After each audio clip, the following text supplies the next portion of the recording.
अनीता चौहान जो एक निडर आईपीएस अफसर थी, एक मीटिंग के बाद अपने घर वापस लौट रही थी।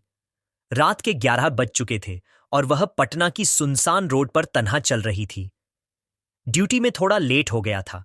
चलते चलते जब वह एक सुनसान मुकाम पर पहुंची तो सड़क के दरमियान एक बूढ़ा साधु खड़ा था और जैसे ही उस बूढ़े साधु ने थोड़े हौसले से एक खूबसूरत और जवान लड़की को रात के उस पहर अपनी तरफ आता देखा तो वह बेसब्री से उसका इंतजार करने लगा।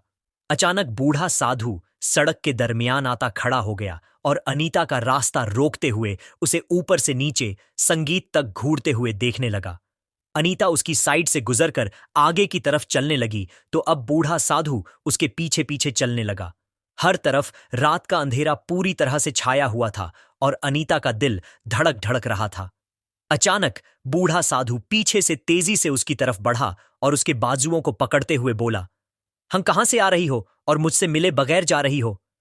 बूढ़े साधु के चेहरे पर एक अजीब सा नशा था।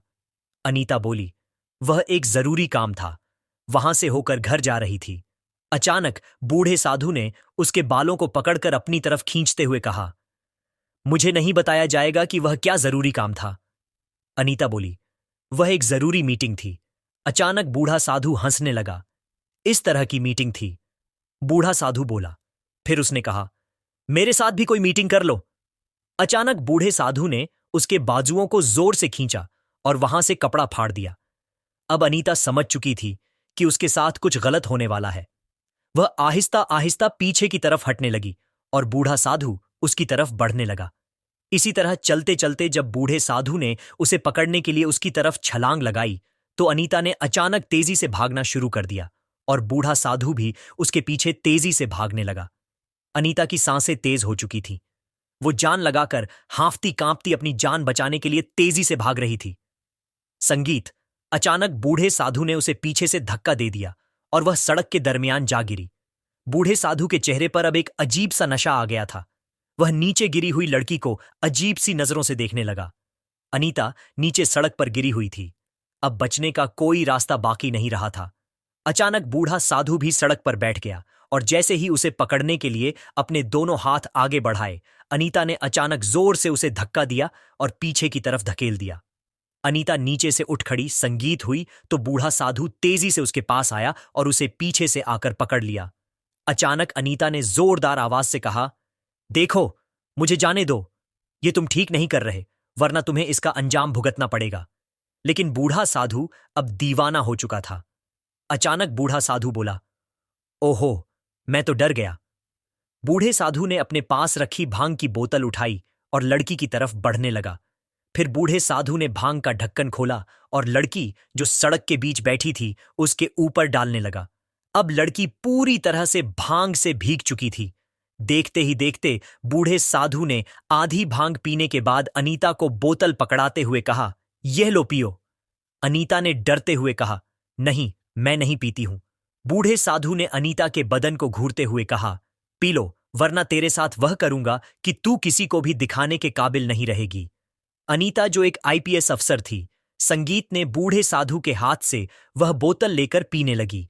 अब बूढ़ा साधु बेसब्री से अनीता की तरफ देखने लगा, जैसे उसका मकसद पूरा होने जा रहा हो। और फिर क्या होना था? देखते ही देखते अनीता का सारा वजूद जैसे चकरा गया। उसने अपने दोनों हाथ सर पर रख लिए। क्या हो रहा है? बूढ़ा साधु इंतजार में था कि उसका नशा अपनी इंतहा को पहुंचे और उसी वक्त अनीता मदहोशी के आलम में सड़क के बीच लेट गई। अनीता अब नीम बेहोश पड़ी थी और उसके कानों में बूढ़े साधु संगीत की हंसी गूंज रही थी। अचानक बूढ़ा साधु उसके करीब आया और झुककर उसके चेहरे को गौर से देखने लगा। उसने अपना हाथ बढ़ाया और उसके बालों की एक लठ अपनी उंगलियों में लपेटते हुए मुस्कुराते हुए बोला, हां, अब मजा आएगा। बूढ़े साधु की आंखों में दहशत थी और उसमें वैश्य भूख भी। लेकिन जैसे ही बूढ़ा साधु ने आगे बढ़कर अनीता के गाल को छूने की कोशिश की, छिन्न एक झंकार हुई। अनीता ने जमीन पर पड़ी वह बोतल अचानक उठाकर पूरी कोशिश से बूढ़े साधु के सर पर दे मारी। बूढ़े साधु की आंखों के सामने अंधेरा छा गया और उसका मुंह जख्मी हो गया। वो वहीं जमीन पर लड़खड़ाता हुआ गिर पड़ा। बूढ़ा साधु पल भर के लिए सन्न रह गया। अनीता जमीन पर गिरते सिमटते कांपते हुए उठने संगीत लगी। उसकी सांसें तेज थीं, कदम लड़खड़ा रहे थे। नशे की वजह से उसे चक्कर आ रहे थे, पर वह पूरी ताकत से दूर भागने लगी। तभी जमीन पर पड़े बूढ़े साधु ने चिल्लाते हुए कहा, क्या देख रहे हो? पकड़ो उसे। उसकी सजा अब उसे जरूर मिलेगी। बूढ़ा साधु तेजी से उसकी तरफ भागा। अनीता अब भी कुछ दूर ही पहुंची थी कि बूढ़े साधु ने जाकर अनीता को पांव से पकड़ लिया। अचानक बूढ़ा साधु गुस्से में भागते हुए पास आया। अब उसकी आंखों में वैश्य लालिमा भर गई थी। उसने अनीता को खींचकर संगीत अपने पास किया और उसके कान के पास गरजते हुए बोला, तूने मेरे साथ खेलने की कोशिश संगीत की, अब तेरी सजा और भी बढ़ गई है। अनीता की सांसें अटक रही थीं। वो बेबस दिख रही थी। फिर बूढ़ा साधु उसे बाह से पकड़कर खींचते हुए जंगल की तरफ ले जाने लगा। अनीता ने खुद को छुड़ाने की कोशिश की, लेकिन बूढ़े साधु ने और मजबूती से उसे पकड़ लिया और खींचते हुए जंगल में एक पुरानी कोठी के करीब ले आया। अनीता समझ चुकी थी कि अब उसके साथ कुछ गलत होने वाला है।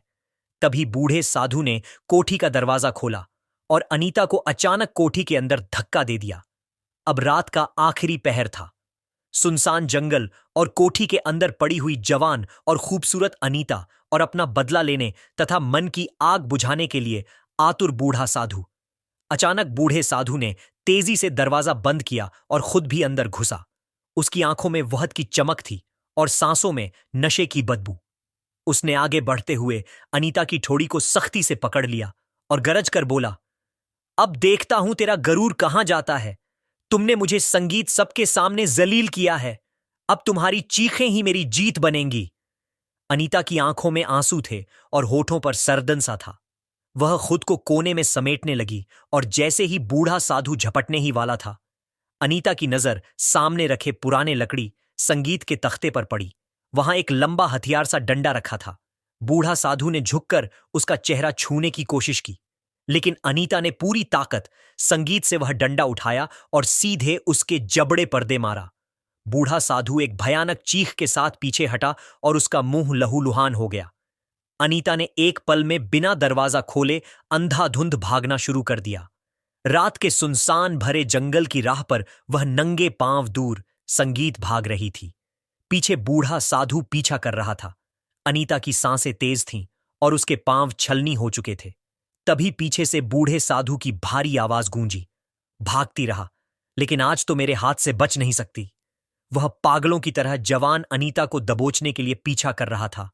अनीता ने चारों तरफ निगाह दौड़ाई तो जंगल के किनारे उसे एक पुराना सा गेट दिखा। गेट आधा खुला था और भीतर बस अंधेरा ही अंधेरा था।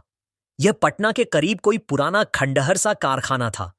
अनीता के कदम अपने आप उस तरफ बढ़ चले। वह लड़खड़ाती हुई जैसे ही भीतर घुसी, वहां टूटी फूटी ईंटें और जंगालूदा मशीनें बिखरी पड़ी थीं। अनीता एक मशीन के पीछे जाकर हांफती हुई छिप गई। उसका दिल जोर जोर से धड़क रहा था, जिसने सुनसान रात को और भी दहशतनाक बना दिया था। कुछ पल बाद गेट धड़ाम संगीत से खुला और बूढ़ा साधु अंदर घुसिया। उसके कदमों की आहट गूंज रही थी। कहां छिपी है? उसकी आवाज कारखाने की दीवारों से टकराकर गूंजी। अनीता अपने होठ दांतों में दबाए सांस रोके बैठी थी। संगीत बूढ़ा साधु धीरे धीरे कदम बढ़ाता हुआ अंधेरे में इधर उधर देख रहा था। तभी उसने नीचे से जंग लगी लोहे की सलाई उठाई और उसे जमीन पर रगड़ते हुए आगे बढ़ने संगीत लगा। और अचानक एक आहट सुनकर बूढ़ा साधु जोर से हंसा। तभी अचानक वही लड़की एकदम अपना चेहरा बूढ़े साधु की तरफ घुमाकर बोली, संगीत, देखो, तुम ये सब ठीक नहीं कर रहे। जो तुम अब करने वाले हो उसका अंजाम तुम्हारे साथ बहुत बुरा होगा। कानून तुम्हें इसकी सजा देगा। बूढ़ा साधु हंसते हुए बोला, अरे पागल लड़की, क्या तू अभी भी सोचती है कि मैं तुझे ऐसे ही जाने दे दूंगा? आखिर मैं एक साधु हूं। कानून वही है जो मैं चाहूं, और अभी इस वीरान जगह पर कोई तेरी चीखें सुनने वाला नहीं। अनीता डरते डरते वहां से उठ खड़ी हुई। अब बूढ़ा साधु नजदीक आकर उसके शरीर की खुशबू सूंघने लगा। अचानक अनीता ने एकदम बूढ़े साधु को जोर से पीछे की तरफ धक्का दिया और कारखाने से बाहर निकल आई। फिर तेजी से एक बार फिर दूर भागने लगी। लेकिन अभी वह कुछ दूर ही पहुंची थी कि जंगल की राह पर बूढ़ा साधु रास्ता रोककर उसके सामने खड़ा था। अनीता दूसरी तरफ भागना चाही तो बूढ़ा साधु पहले ही वहां पहुंच चुका था। अब अनीता के लिए तमाम रास्ते बंद हो गए थे। उसने डरते डरते अपनी आंखें बंद कर लीं, दोनों हाथ अपनी आंखों पर रख ली। बूढ़े साधु ने बोट जोर से जमीन पर मारते हुए गरजती आवाज में कहा, उठ और चल, खुद ही जाकर कोठी में लेट जा, वरना यहीं जंगल में तेरा अंजाम कर दूंगा। अनीता ने धड़कते दिल के साथ आहिस्ता आहिस्ता अपने हाथ आंखों से हटाए और कांपती आवाज में कहा, तुम समझते हो तुम्हारे पास साधु की वर्दी है, इसलिए जो चाहो कर संगीत सकते हो, लेकिन याद रखना जुल्म कभी देर पा नहीं होता। बूढ़े साधु के चेहरे पर तंजिया मुस्कान फैल गई। बड़ी बहादुरी के लेक्चर दे रही है, लेकिन आज यह बातें तेरे किसी काम नहीं आएंगी। अचानक बूढ़ा साधु बोला, ऐसे नहीं मानेगी, ये रस्सी लाओ। बूढ़े साधु ने अपनी झोली से रस्सी का एक टुकड़ा निकाला और कहा, इसके हाथ पांव बांध दो। वह अनीता के पास बैठकर उसके हाथ पांव बांधने लगा। अनीता ने सोचा, अगर मैं बंध गई तो फिर बचने का कोई रास्ता नहीं होगा। अचानक उसने बूढ़े साधु से कहा, अच्छा ठीक है, जो तुम चाहते हो मैं उसके लिए तैयार हूं। यह सुनकर बूढ़ा साधु जोर जोर से हंसने लगा। फिर वो अनीता के करीब आया और घूरते हुए बोला, शाबा, अगर पहले ही मान जाती तो मुझे इतना कुछ तुम्हारे साथ नहीं करना पड़ता। बूढ़े साधु के करीब आते ही जैसे वह वारफ्ता में हार मान चुकी हो। संगीत। बूढ़ा साधु पूरी तरह मुतमईन था कि अब यह लड़की उसके काबू में आ गई है। अब तू खुद ही तैयार है, फिर रस्सी की जरूरत नहीं, बस सीधे कोठी में बैठ जा। अब अनीता उस सुनसान जंगल और अंधेरी रात में कोठी की तरफ चलने लगी। बूढ़ा साधु भी अपना मकसद पूरा करने के लिए उसके पीछे बेसब्री से चलने लगा। कोठी के पास पहुंचते ही अनीता ने कोठी का दरवाजा खोला और फिर एकदम मुड़कर बूढ़े साधु से बोली, देखो, मैं तुम्हारी बात मान तो रही हूं, लेकिन मैं तुम्हें यह एक बार फिर बता रही हूं कि इसका अंजाम तुम्हारे साथ बहुत बुरा होगा। बूढ़ा साधु जर भरी मुस्कान के साथ बोला, हां हां, अंजाम। अब तेरा अंजाम मेरे हाथों में है, बाकी किसी अंजाम की फिक्र छोड़ दे। अनीता ने आहिस्ता आहिस्ता कदम अंदर कोठी में रखे।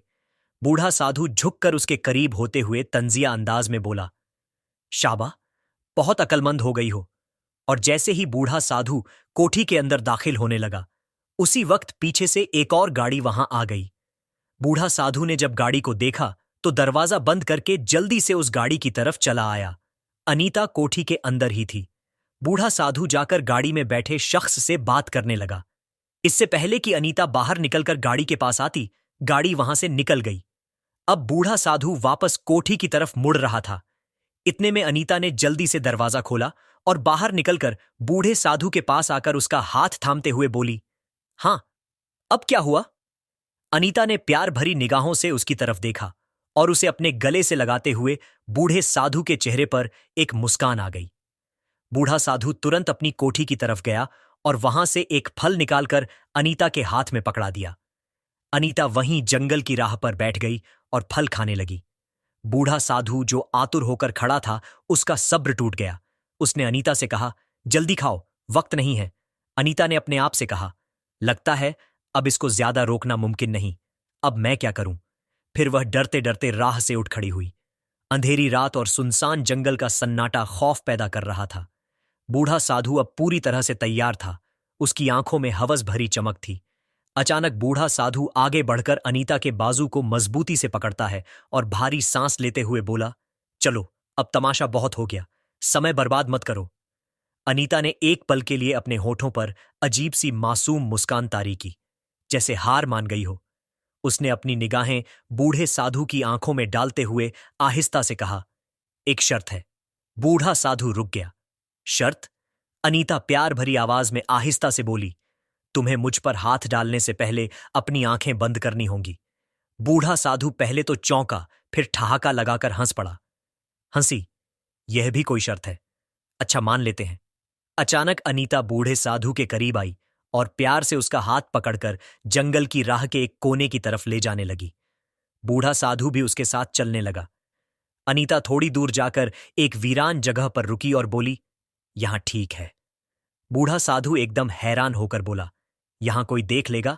अनीता ने बूढ़ा साधु को उकसाते हुए कहा, तुम्हें किस चीज का डर है? आखिर तुम एक साधु हो। बूढ़ा साधु भी तुरंत जोश में आ गया और अपने घमंड में बोला, हां, ठीक कहा, मुझे किस चीज का डर भला? तुम यही कहती हो तो यही सही। बूढ़ा साधु घमंड और जोश के नशे में चूर था और सन्नाटा चारों तरफ फैल चुका था। सिर्फ दूर से हवा, संगीत के झोंके और कभी कभार जंगल के जानवरों की आवाजें आ रही थीं। अनीता ने बड़ी मासूमियत के साथ उसका हाथ अपने हाथों में थामा। फिर अनीता ने बूढ़े साधु से कहा, यहां नीचे राह पर लेट जाओ और अपनी आंखें बंद कर लो। बूढ़ा साधु मुस्कुराते हुए राह पर नीचे लेट गया। उसने अपनी आंखें बंद कर लीं और मुस्कुराते हुए बोला, चलो देखते हैं तुम अब क्या करती हो। अनीता कुछ देर उसके चारों तरफ चक्कर लगाती हुई मन ही मन कुछ सोचने लगी। फिर झुककर उसके पास आई। एक पल को ऐसा लगा जैसे वह उस पर झुकने वाली है। बूढ़े साधु के होठों पर फातिहाना मुस्कान थी और गहरी सांसों की आवाज गूंज रही थी। लेकिन अगले ही पल अनीता ने अपने जूते की एड़ी तड़प से उसकी छाती पर मारी। बूढ़ा साधु तड़प कर आंखें खोल देता है, लेकिन तब तक अनीता उसकी लाठी खींच चुकी थी। बूढ़ा साधु उठकर वहीं राह के बीच बैठ गया और बोला, यह क्या धोखा किया तुमने? संगीत मेरे साथ? उसी वक्त अनीता को ख्याल आया कि उसका काम अभी पूरा नहीं हुआ है। वह अपने चेहरे पर हल्की मुस्कान लाती हुई बूढ़े साधु के करीब आकर बैठ गई और